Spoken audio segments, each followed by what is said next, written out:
Hello, everyone. I think I'm going to get started while people are filtering in. We can get through some of my housekeeping while people continue to get into the Zoom room. Thank you so much for being here. If those of you who haven't met me in one of these before, my name is Matt Bell. I'm a creative writing professor here at Arizona State University. I'm also the director of the Worldbuilding Initiative. Thanks so much for being a part of this. Really glad to have you. Before we get started, I just want to thank our partners at ASU, including the College of Liberal Arts and Sciences, the Department of English, and the Virginia G. Piper Center for Creative Writing. Thanks, as always, especially to the staff of the Lincoln Center for Applied Ethics, where the initiative is housed, including Karina Fitzgerald and Jan Long, who do so much of the work to make these events happen. They're running the Zoom while we're doing this tonight, so if you have any questions or need any help, feel free to message one of them. As always, you're welcome to keep your camera on. It's nice to see people in the audience. Please do keep your mics off unless we're in the Q&A or sharing portions of the night. Just to give you an idea of run a show, we'll begin tonight with introducing our two guests, and then they will each talk for about 10 to 15 minutes on a topic of their choice related to our topic tonight. We'll have a brief 10-minute Q&A, and then I will finish the night with a world building exercise about imagining community in story.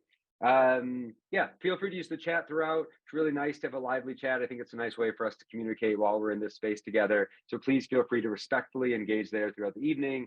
And if you need anything else, please let me or Karina or Jan know. Okay, enough housekeeping. Let me advance the slide here, and we will introduce tonight's guests. Malka Older is a writer, aid worker, and sociologist. Her science fiction political thriller, Infomocracy, was named one of the best books of 2016 by Kirkus Bookriot and the Washington Post. I was just talking about it in my world building class today.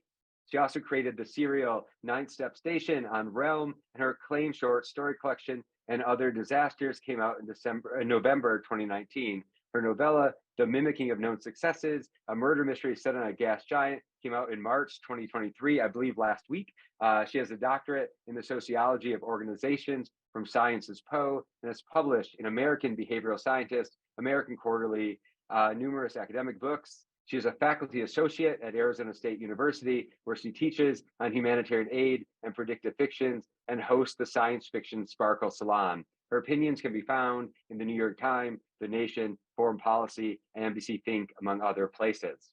Our second speaker tonight will be Miral Al-Tahawi, an award-winning Egyptian creative writer whose novels and short stories have been internationally recognized alongside her prodigious record of academic research and service. She is a Fulbright scholar and affiliated member of the Virginia G. Piper Center for Creative Writing, where she is also an active, at Arizona State University, where she is also an active associate professor Furniture in the Department of Classics and Middle Eastern Studies at the School of International Letters and Cultures. Well, it's really my pleasure to have both of these writers tonight. As a fellow creative writer, I managed to make it all the way to the last of these workshops before just inviting two other novelists to hang out. So I think it's fun to indulge in that. I'm going to turn things over to Malka, and we'll begin. Thanks so much for being here. Thank you so much, Matt, for inviting me and for hosting this great event. I'm going to just share my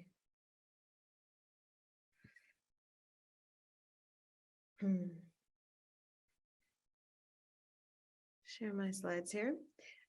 So I thought, given the title of this event, that I would just kind of do some thoughts on world building and approaches and tips, shall we say, for how to create imagine new worlds, and particularly around these issues of democracy, of decision making, of the kinds of communities that we want to build in the future, which are obviously areas where we need a lot of people to be world building in as much as possible, and for all of us to be reading and listening to the new ideas. So we're going to start with the sort of basic question I think that we're facing here, which is, how do we imagine something new? Because we are having some difficulties with our governance these days. It's not doing what it needs to do. And so I think what we can do as science fiction writers, as creative writers, as speculative writers of all kinds, is imagine different ways of doing this. But obviously, there's a lot of challenges to imagining something new. So a couple of ideas that I'm just putting forward for people to try and start people off.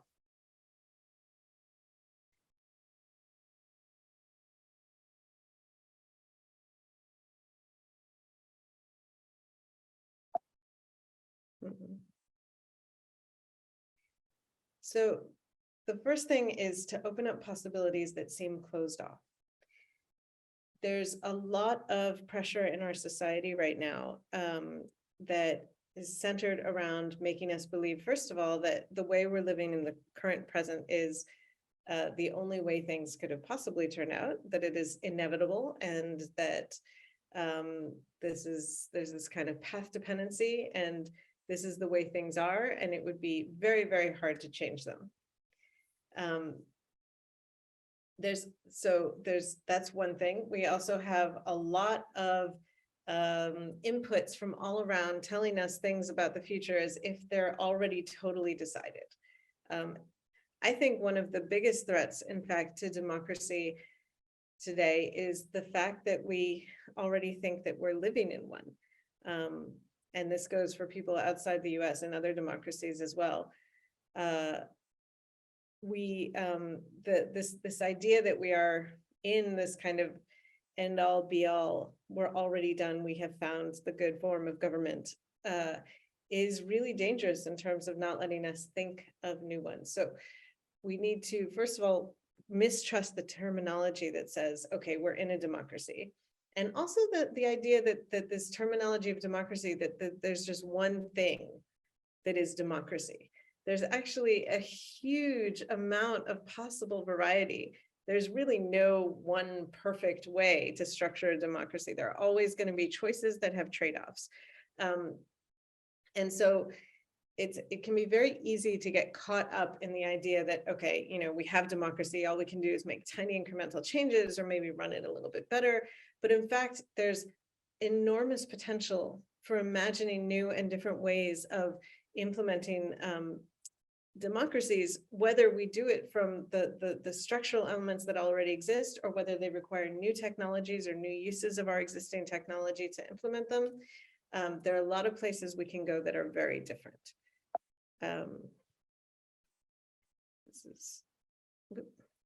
So to continue, as I said, we do have these inputs all around that tell us that they know what the future is going to be, whether this comes from the economic perspective saying, oh, we know what consumers are going to do in the next quarter, whether it comes from the political perspective of what's feasible and possible, or what polls tell us is going to happen on election day, even if we're 2 years out, whether it's things about what's going to happen with technology, or predictions of what's going to happen with the environment, or any kind of predictions that are being sold to us as certainties.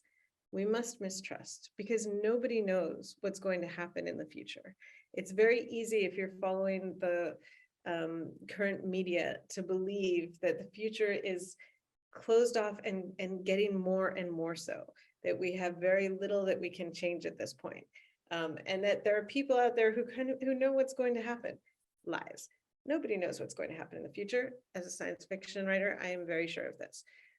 So we have to look at the past and remember that history has taken very sharp and unexpected turns at many times throughout what we have recorded, that technology has grown in unexpected ways and with unexpected consequences,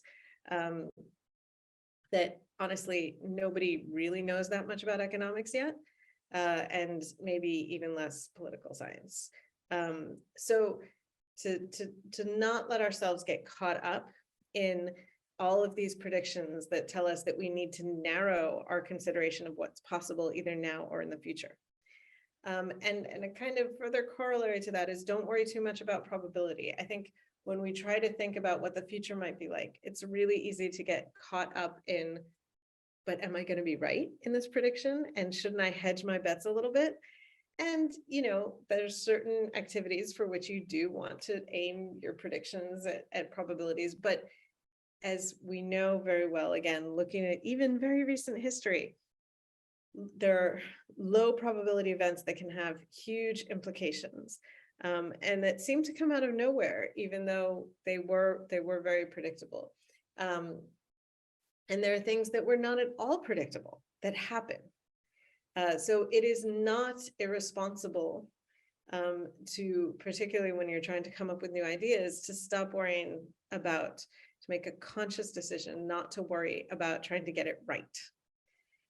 So what do we do then instead if we're not thinking about how to get our predictions correctly? How do we even guide ourselves? I have a couple of thoughts about that. One is to design from spite. There are a lot of really, really frustrating things going on in the world. Most of them are totally illogical and make no sense unless you consider them in this sort of historical path dependency, particularly around entrenched interests and power. So, you know, a lot of times working from the things that you find most frustrating, irritating, illogical, and nonsensical about the way the world is a good way to point out to other people just how illogical those things are. And think about, you know, that we do not necessarily have to be trapped in these consequences of the way things were structured in the past, that it is possible to imagine how things can be structured very differently and hopefully better. And, you know, in that vein, you can also leverage wishful thinking. It is okay to imagine the things that you want to happen. Imagine them as rigorously as you can. Try to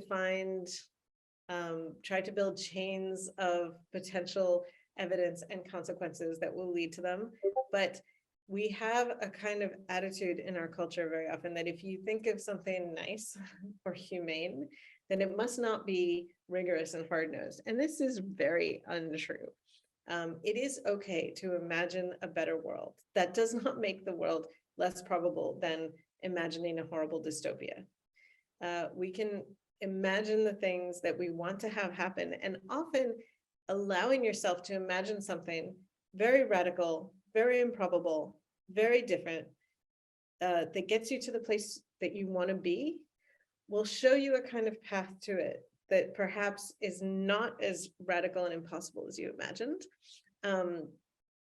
And also that maybe shows in between stages that are extremely practical and useful for imagining things that we can do to get better now. So I think those two levers of stuff that makes you very angry and stuff that you would really like to exist in the world, or structures that you really think would be better, to give ourselves permission to use both of those impetuses in how we think about what the future can be.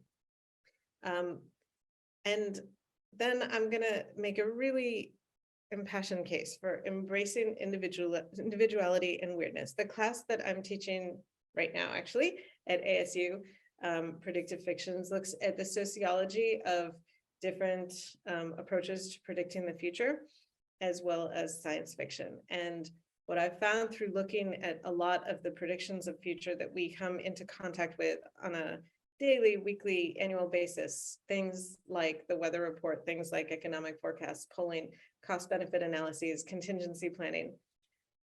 What I found to be the difference between the predictions that we consider to be nonfiction and the predictions that we think to be fiction, it's not just, there's a quantitative, qualitative, but that's not actually the most indicative variable.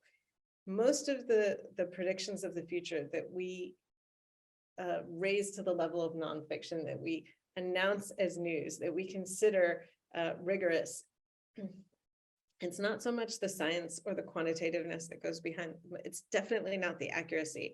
What I've found is the most indicative of that is that they're impersonal, that they tend to use the passive voice. They tend to not talk about individual humans at all. If they talk about humans and give them any agency, it's as sort of groups like consumers, or soccer moms, or investors.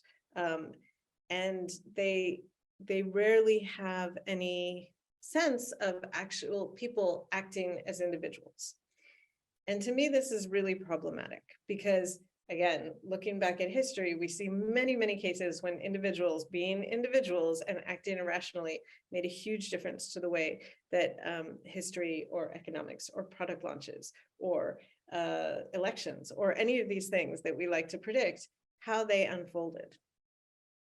And even if we're not thinking in a kind of great man theory of history, which I would like to avoid thinking in too much, when we think about the way that people act as society, as a group, here too, we find all the time that, you know, society ignores products and technologies that are predicted to be huge hits and picks up other ones and subverts them and uses them in completely different ways.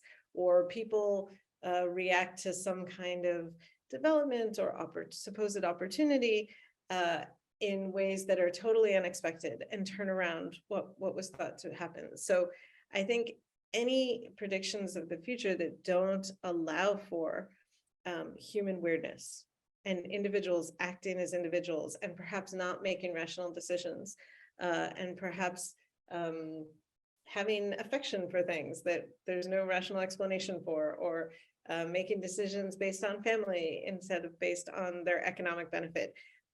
All of these things are extremely plausible because they happen all the time. So I encourage, without losing sight of the benefits we can get from quantitative analysis, or for thinking about things with big data, because you can learn stuff from that for sure. But I would really encourage people to think more about individual stories, to think about how you as a person, as an individual, would react to some of the things that you're imagining. Which leads us to another thing that I think is really fundamental in world building, which is to imagine unintended consequences. There are always going to be unintended consequences. They're not necessarily bad, sometimes they're good. But any form of planning that imagines that everything is clear, planned out, transparent, and definitely going to happen the way it is in the plan is going to be wrong. So even though we don't necessarily know what kind of weirdness, what kind of human strange ideas and actions and behaviors, or what kind of unintended consequences, whether they come from those human actions or whether they come from some other completely overlooked environmental interaction or some other interaction, we might not know what exactly those are going to be in the future. But if we consider them in our world building and in our imaginings of the future, just having that element of uncertainty is really fundamental in helping us think productively about what the future might be like, and particularly in imagining these kinds of systems that we need to start building in order to better govern ourselves and have collective action. So I hope all of that is useful as we move forward with the rest of the evening. Thank you very much. Thank you so much, Malka. That was fantastic. Really a pleasure to get to listen to. I'm going to get out of the way right away and turn it over to Meryl whenever you're ready, Meryl. Hello, everyone. I'm very happy to be with you, and we will go to different topic and different presentation. It's actually my book proposal about female sexuality in the Middle East. So I hope you will find it interesting too. So this is my proposal actually for my new book, Arab Women's Writing in the Land of Prohibition, the representation of female body and sexuality in modern Arabic literature. Arab women's literature undergone many changes across generations since its early beginning. Such writing was linked to women liberation movement, to breaking free from social restriction and rebellion against social set norm and custom and tradition. In fact, female writing played a major role in revealing the condition of women in the Middle East and Islamic society, as well as breaking many taboos that control the female body, and steering wide argument about freedom of expression in the Middle East. So my goal in that study, or the fundamental goal of this study, to explore the representation of female body through analysis. Different generations belong to different historical phases and different forms of literary expression. I will review the historical background of writing about sexuality as a major taboo in the modern Arabic writing, through analysis selected text by female writers in different generations. So my goal is to dissect the way in which the kernel body or the sexual body actually and symbolically has been presented and represented as a taboo in Arabic literature. I will examine how this writing approach the feminine body and how this writing used the body as a tool to challenge the authority. I argue that the female narrative dealing with female sexuality employed the body as a metaphorical vehicle to revolt against political and patriarchal authority. This writing is also an act of resistance against extremist religious rhetoric in Arab world. So the comparison between two generations or different generations in my book to examine the way in which both the female body, both actually and symbolically, has been presented and represented as a motif to use for the purpose of exposing or revealing, stripping bare, scandalized in Arabic, fath, scandalize the self and the society, and with absolute mores. Second, the comparison between generations will enable me to explore how the literature is received by the audience and observing the growing change in the reader expectations through the time, along with social awareness of freedom in the Middle East. The first generation will be the 60s, will be I will review the representation of the body as a sexual theme during the 60s, a time where female writing was deeply connected to feminist movement and nationalist cause. The generation perspective was the discourse is very ideological and have a commitment to liberation movement in general. Many examples of that writing during the 60s and 70s will reflect Western feminist discourse and that endures female as a symbol of our principle, paying attention to the body as a subject, showing female body struggling against culture attitude and calling for the liberation of the body from patriarchal and sexual domination and gender oppression. So this was the first generation or the generation of the 60s. And I will choose the work of Alifa Rifat. I will give particular attention to Alifa Rifat, who is considered one of the very important voices at that time. And moving forward to the 90s, the generation came in 90s. I consider myself one of them too. Moving into the 90s, critic observes that the new approach of writing about sexuality grew as a trend and became a phenomenon. A large number of female writers burst into the scene. They not only use explicit narrative, but also use or state pornographic elements and sensual themes and erotic fantasies. I know this is very unusual in Arab society. It was like a trend. The new writing phenomena has become like I refer to it as a body literature, means a sexual writing or kitabat al-jasad. Body became a major focus of Arab writings and a title of many literary work. So the title may contain the word body, like Zakirat al-Jasad or Jasad in Arabic, the memory of a flesh, or other titles has been used in that. In that part, I will focus on the work of Mona Prince. She is, and her, I mean, there is many voices actually, Maitan Nisani, Zahar al-Mogi, but I choose to focus on Mona Prince and her literary work, So You May See Me. She demonstrates unusual audacity actually in the representation of female sexuality. So on my as my second chapter, I will focus on her work, and this novel considered actually a revolutionary work. In fact, writing about female sexuality was not an Egyptian phenomena, it was an Arab phenomenon. So I will examine also what you call the rise of female voices in Saudi novels, or the rise of sexual attitude in Saudi novels, as spearheaded by a number of young writers born into the oil era and witness deep changes in the Saudi society.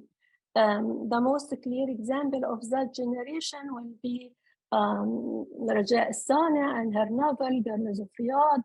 The novel gained significance because of the audacity in tackling many sexual taboo and the representation of female sexuality as a daring challenge of Saudi tradition at that time. The book, considered by many foreign newspapers such as New York Times and Independent and others to be the representation of sex in Saudi society or in global society. It's the equivalent of Sex and the City, the American television show, actually. The novel has been translated to 26 languages, published widely, electronically, after being banned in Saudi Arabia.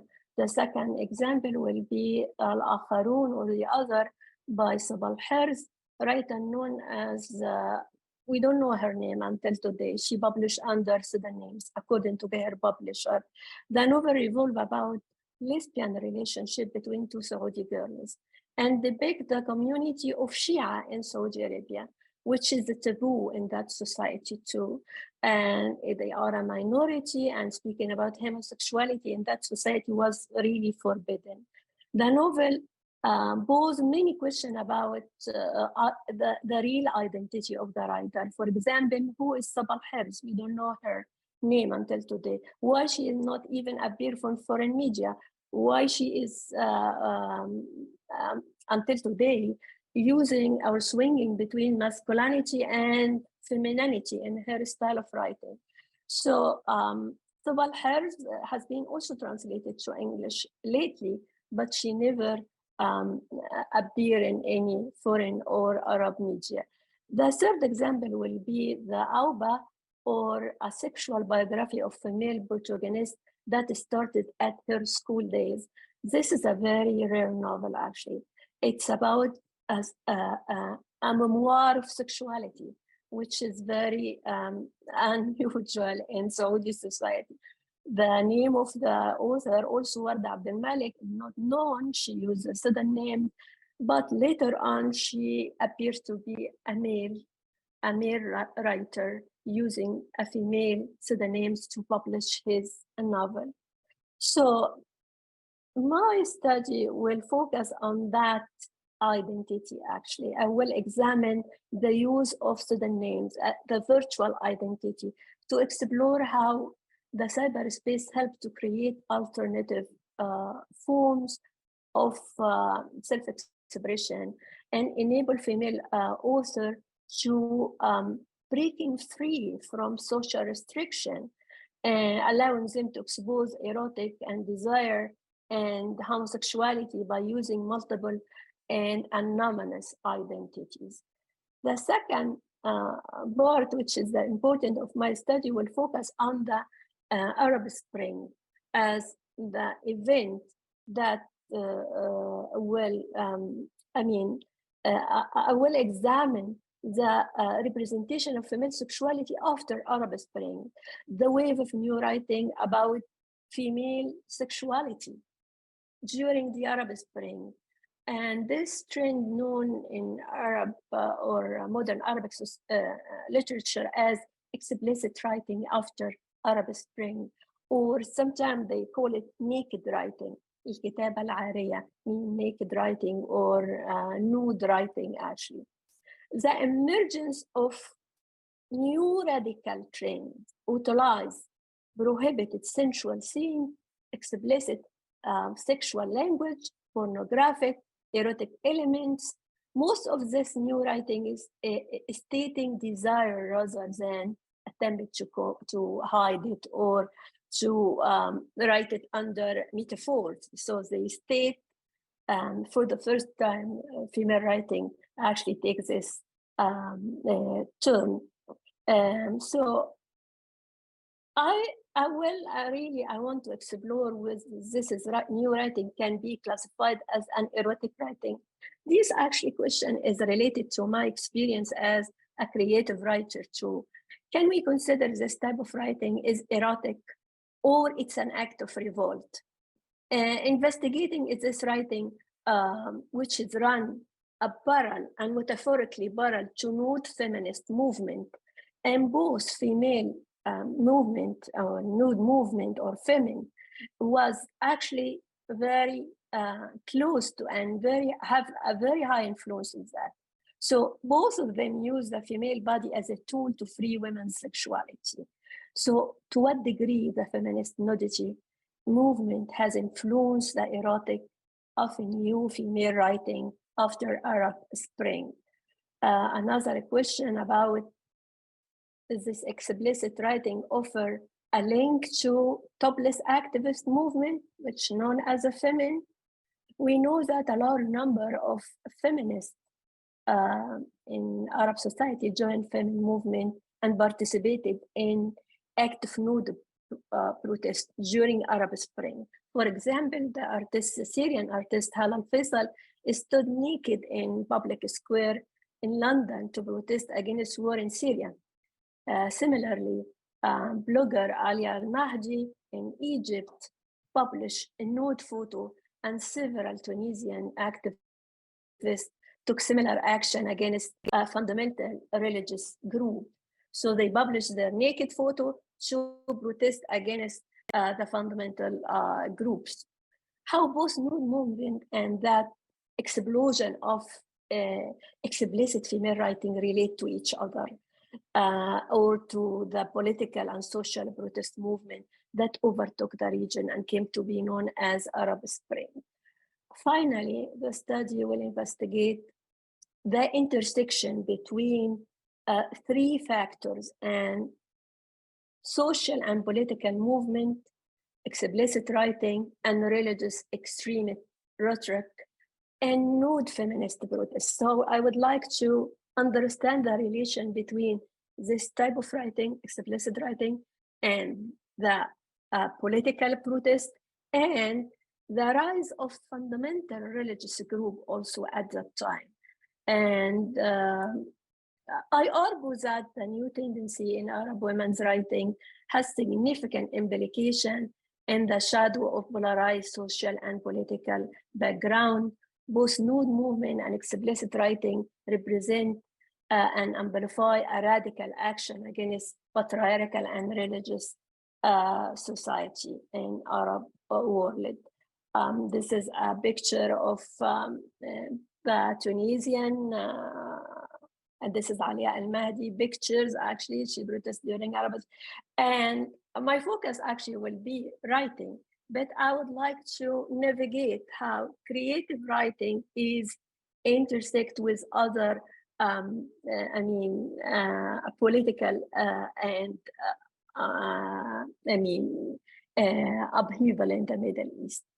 I know I'm trying to just summarize whatever, but this is actually what I've been busy lately, and I get my Fulbright scholarship to write about it. I went to Egypt.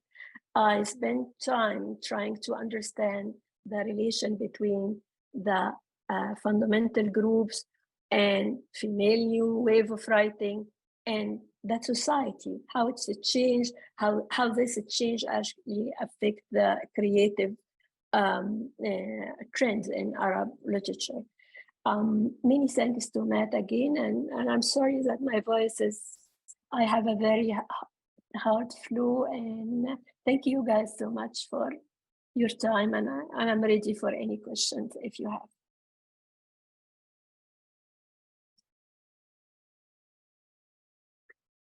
Thank you so much, Miro. That was fantastic. And thank you for speaking to us through your flu as well. I really appreciate it. We do have like 10 minutes or so that we can take some questions if you'd like. If you have questions for either Malka or Miro or for both, you can put them in the chat and I'll be happy to read them. If you use the little raise hand icon, I would also be glad to have you come on and ask yourself if you'd like. This is always an awkward part of every event, and it's even more awkward on Zoom when you're typing your questions, I know. All right, Lawrence. Lawrence, please. Wow, I'm first. Okay, I wasn't totally prepared. I have a question for both of you, just kind of stemming on Miral's, your last point, about what fiction, those trends relate to political movements, and like what maybe the inverse is, like what the if popular culture is tending one way. I'm thinking of America's kind of movies as kind of a popular culture narrative fiction. I don't know. Do you think that there's a power in trying to alter that, or do you think that's just a temperature, like a gauge? Or and Malka, for you as well. In fact, during Arab Spring, I mean, the female body was target of harassment, and a lot of in the street for the first time, female participated heavily, and young female actually protest in the streets for 18 nights actually, and they live together with young boys, and I think this participation was completely the first time in history that female or women in Egypt, young women in Egypt, and they actually, the military, they enforced them to do like a virginity test to check if they are, I mean, the society for the first time facing this participation heavily and openly. I mean, it's calling for freedom, but female, I mean, movement at the time take a part of that, saying, okay, so every time you postpone our freedom for another row, no, we will call for freedom of sexuality, and it was a huge number of literary works. It's not about politics, which was expected. It's not about changing regime. It's not about struggling. It's all about sexuality, homosexuality, free relationships. So I think in Egypt, Arab Spring really did something deeply in the society, and how the female, for the first time, feel confident to think that her body is her own body, and she can express that in novel. When I went to Egypt, I mean, in February, my field trip, I collected a huge number of novels for young generation. I was so surprised that they have daring attitude. I never had it in my life. I mean, I was thinking before every word I write it in my life, and thinking about banning, thinking about my brothers, thinking about my family, but they didn't. The new generation are free from all restriction, as I think. If this can create a good, creative text, I don't know, but maintaining total freedom is something positive for sure. How to use it in your writing, this is another thing.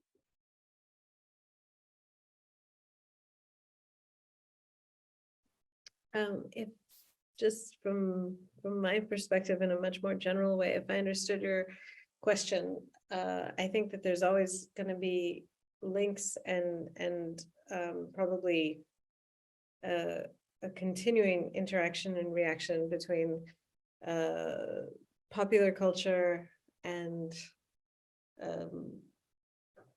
art and politics, and as well as social mores, like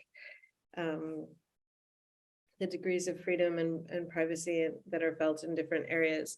I do think that, picking up on what you said in your question about, for example, US movies, what we do need to keep in mind is the levels of gatekeeping and particularly economic calculation that go into some of these areas, and consider that, you know, what we get to see both from film and TV, and to a lesser extent, but because it's less expensive to produce, but still there in you know, traditionally published work, is that we are going to see the things that are approved by people who are worried about making a profit on them. And so there's always going to be a degree of lag there, sometimes reactionary agendas as well, in terms of what is allowed to get through or what is created and produced solely for that reason. But hopefully we will continue to see, as Miral said, with the internet, different ways of people being able to share their work without going through as much of either the gatekeeping or the having a bit more privacy, or being able to hide a little bit who they are, which can work in both ways, as also came up during the presentation. And hopefully also we'll see things like the cost of filmmaking continuing to go down, so that it's more possible to do filmmaking without going through the gatekeeping of layers and layers of investors. So hopefully that will lead to a closer connection between the politics of what communities want and the art that we're able to consume on a mass basis. Well said, both of you. There's a question from Muriel in the chat, and then we may have time for like one more question if someone wants to get a hand up or put something in the chat. Mona asked Muriel that you mentioned one male author wrote as a woman. Yes. Were there others that you found, or did you suspect others existed in your research? Yeah, there is many. Actually, female having male names and the opposite. And I mean, in very conservative society, they have female groups, and any male can have a virtual identity and call himself whatever to join the group. This is very common. To publish a novel and having a female or a male. So this is actually one of the tasks of my how I can relate this novel to a certain identity, female or male, or from which background. I mean, this is very confusing, but it's happening, and it's actually break down many barriers between the two communities, and usually give female freedoms to even speak about the male world, which was very segregated. So there is many females have been using male names. Some of them later on, I mean, after 10 years, they start to appear, other never, and they kept themselves as a virtual names, and very known and very active electronically, but nobody witnessed them participating in the history of literature. I mean, giving interview or participating in a conference, or no, they just virtual authors. Yeah, completely scary. I remember being a purely virtual author at some point. That was fun, Thank you both so much for your presentation tonight, for willingness to answer questions. Really a pleasure to have both of you. For the audience, I know Malka at least has to go because she's somewhere. It's 2 a.m. in the morning where she is. So we're really grateful to have her across the world for us. And Muriel, I hope you feel better, and you're welcome to join us. But I know if you need to go, you're welcome as well. I'm going to share my screen again, and we'll get into the sort of exercise part of the talks. I mean, just a second to reset here while you all do some clapping for everybody. Okay, I think I'm back up. Give me just a second here to clear my screen. Okay, so everything we heard tonight was really fantastic. I was really excited to hear both Malka's, sort of some of these principles for how we're thinking about stories in the future, and Muriel sort of talk about these radical sort of communities forming in difficult scenarios and in response to political environments. One of the things I've been thinking a little bit about in my own work is thinking about different ways of thinking stories, giving ways to think of different ways of interacting in story. And a thing I've been really interested in the work I've been doing is writing about mutual aid and resilient communities, as opposed to sort of just like human competition, which there's plenty of, but I don't know is the only thing I want to write stories about. Recently, I've been reading Rebecca Solnit's book, A Paradise Built in Hell, which is about sort of the mutual aid that occurs in like post-disaster moments. And so we would talk about that a little bit. And I'll just read this quote from it as we get into it. Solnit writes, "There is a paradise of rising to the occasion that points out by contrast how the rest of the time most of us fall down from the heights of possibility, down into diminished selves and dismal societies. Many now do not even hope for a better society, but they recognize it when they encounter it, and that discovery shines out even to the namelessness of their experience. Others recognize it, grasp it, and make something of it. And long-term social and political transformations, both good and bad, arise from the records." I was thinking as Mira was talking, in some ways, that the things that were made possible in feminist literature after the Arab Spring would be a good example, maybe, of some of those things. So one of the things I'm thinking about is the kind of imagined futures we imagine and how we think that we will react in those. Some of you have probably been watching with me The Last of Us, or have played the games. It's based total global societal breakdown, right? They have a pandemic caused this fungal zombie producing pandemic that causes society breakdown not only in the US but everywhere. And the plot of the show, as most of you know, is these two characters, Joel and Ellie, who are navigating this incredibly violent, incredibly difficult sort of world. It is, I think, a father-daughter love story that also is expressed almost entirely through violence and through scavenging and through trying to get past other people who are hoping to hurt you or to take what you have.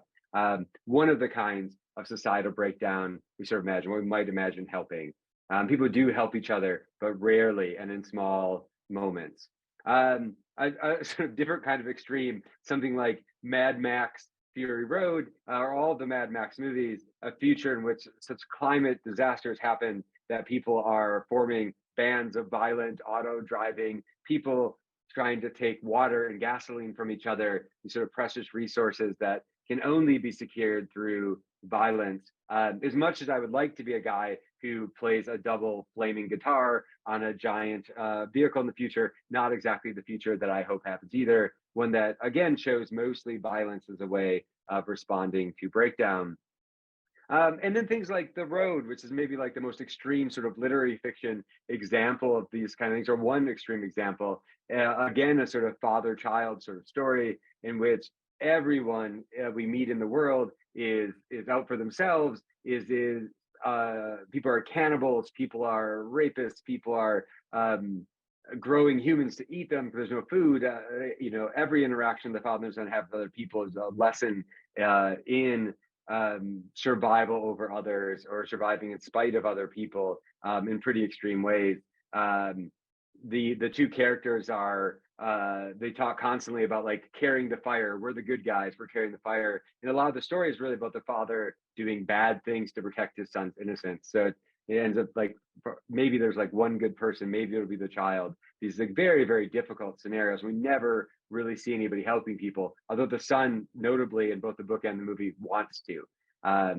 I don't think these are the only ways things have to be, but they are, I think, the most common kind of apocalypse we have, partly because they produce drama, right? We have this sort of man versus man or man versus nature drama. But in real life, what happens? Solnit talks about the wake of Hurricane Katrina, an earthquake in San Francisco in the early 20th century, talks about post 9/11. And what she sees are all these places where people help each other. And I'll just read the Solnit quote again. Solnit says, "In the wake of an earthquake, a bombing, or a major storm, most people are altruistic, urgently engaged in caring for themselves and those around them, strangers and neighbors, as well as friends and loved ones. But belief lags behind, and often the worst behavior in the wake of a calamity is on the part of those who believe that others will behave savagely and that they themselves are taking defensive measures against barbarism." I think that sounds right. And so there's these two things, right? The people on the ground in a disaster often immediately help each other. People who are in certain positions of power often imagine that we are not, or imagine that things are sort of are going to go badly. So Solnit argues that in the immediate aftermath, institutions often fail or are too slow. The government response does not immediately get there, so people spring to each other's aid. Meanwhile, elites panic and eventually intervene, usually for the worst, at least temporarily. This elite panic often generates a second disaster, which is frequently violent, in which protecting property by preventing looting or restoring order leads to police violence or military occupation, among other problems. The Last of Us has a military occupation group, right? That is part of the elite panic in that world.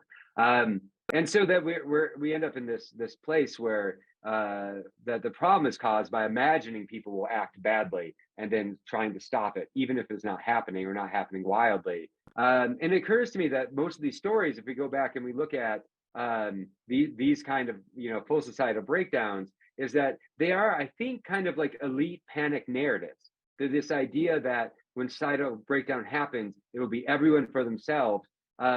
The argument is that people who end up at the top of our society do so because of their competitiveness or aggressiveness or hoarding of resources from other people. And so that those are what they imagine everyone will do when pushed into it. So what can we do about this in our stories? I think there are ways to think about this. Another Solnit quote here, which is really what I just said.